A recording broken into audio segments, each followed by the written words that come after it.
50% of multiple ratio graft আসবে, তখন দেখা যাবে আপনার ডেনসিটি অটোমেটিক্যালি অনেক অনেক বেশি হবে।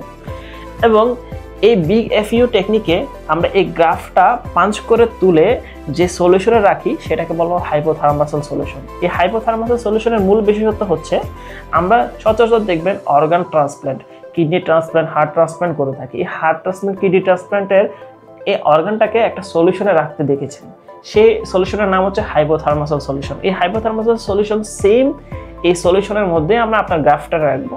এই গ্রাফটাকে এই সলিউশনে রাখার কারণে এবং এখানে এক্সট্রা কিছু গ্রোথ ফ্যাক্টর অ্যাড করার কারণে আপনার এই চুলের গ্রোথ বা আপনার এই চুল বাইরে থাকার ফলেও আপনার চুলটা নষ্ট হবে না।